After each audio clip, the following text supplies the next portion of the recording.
Welcome to Wading into Retirement. I'm Mike. Hi, and I'm Laura.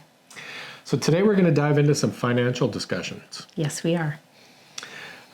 Everybody always is concerned about how much money do you need to retire?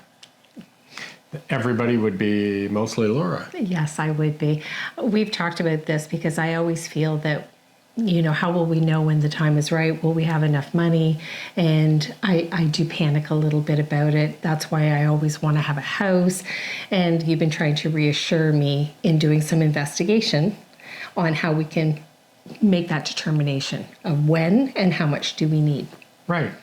So in the retirement community or the financial planning community, there is a concept known as the 4% rule. That's really what we're going to talk about today. Which doesn't sound like a lot.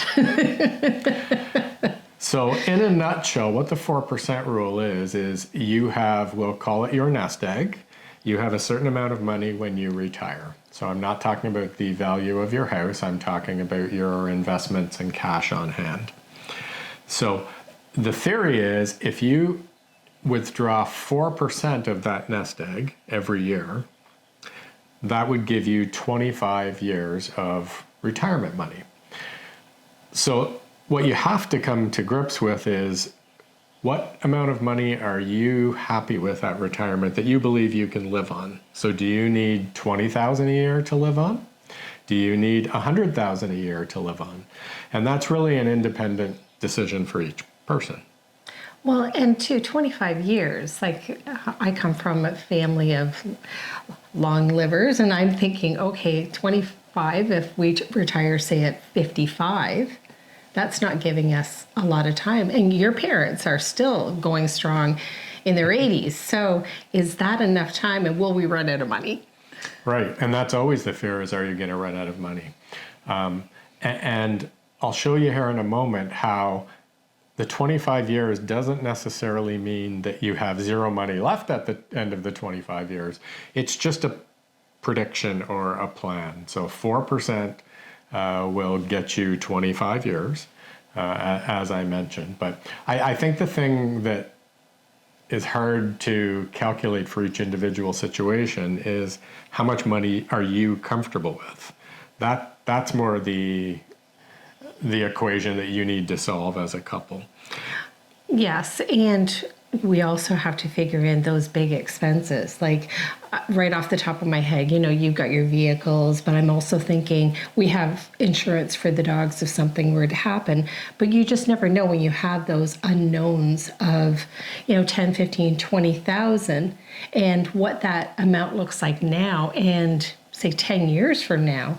Mm-hmm. Is very different as well. Like I look back to my paycheck, in the last 25 years is certainly not what it was 25 years ago, but then everything else has gone up. So if that hasn't changed, that also could be a concern.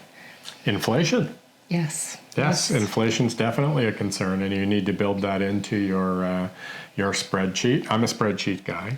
Yes, you are. So I have lots of spreadsheets. So planning for retirement is a big spreadsheet for me.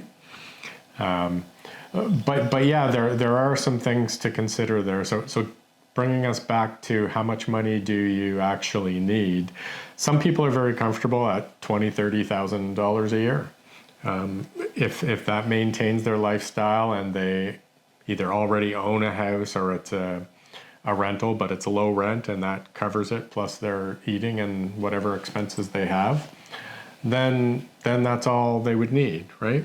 Others are more accustomed to maybe having an extra car in the driveway, going on 3 trips a year, whatever that might look like for you.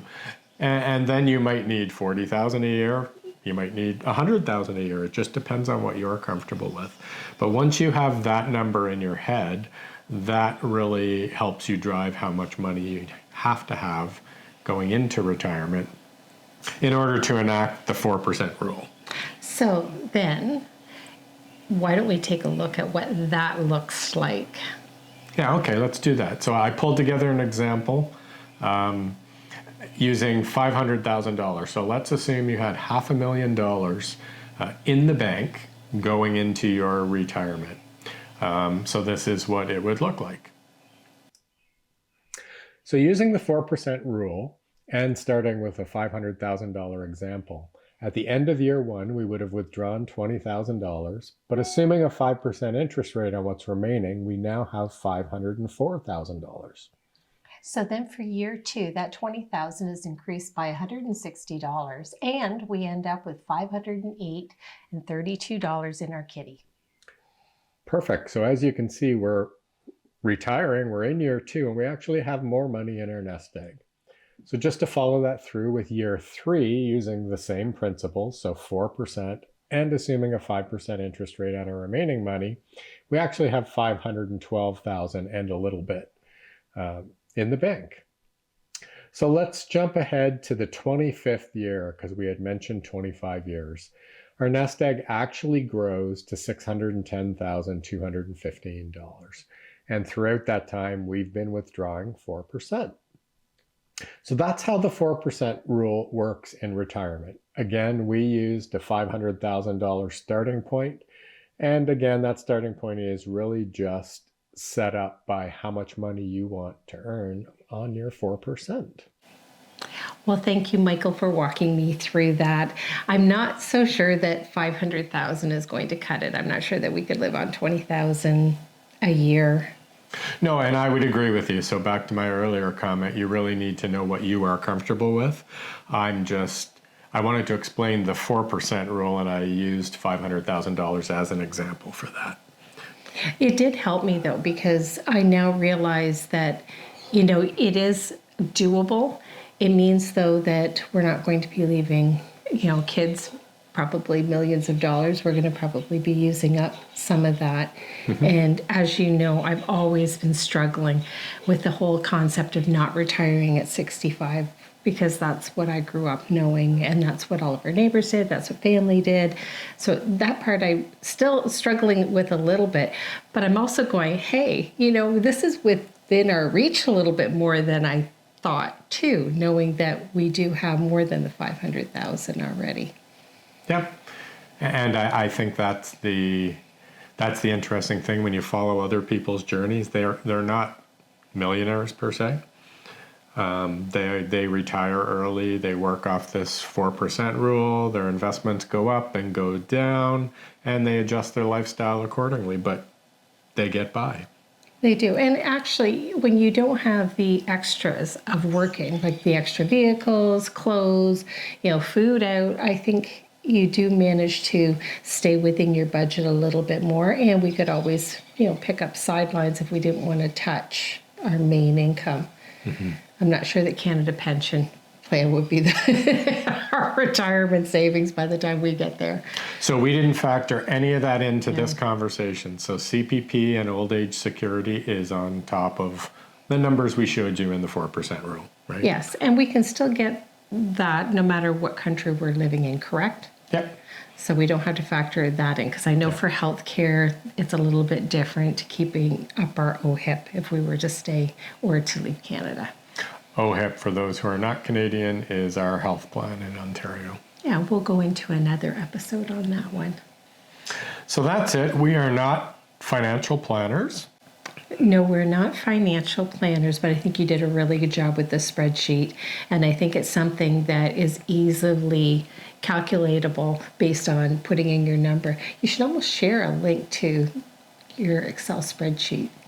Yeah, if anybody wants a copy, just drop a comment in the comments below, and I'd be more than happy to send it to you. So that's it. Again, we are not financial planners. We are not telling anyone to take our advice and retire right now. We're just educating you and ourselves as we go along this journey. It did make me a little bit excited, though, because I keep thinking that it was so far out of reach, and I realize, this really isn't that far out of our reach. It really no, it's is actually it's Tuesday. We're retiring on Tuesday. Yeah, and if our bosses are watching this, he might be retiring Tuesday. Well, that's it for now. Thank you for watching Wading into Retirement, and we will see you again next week. Bye. Bye.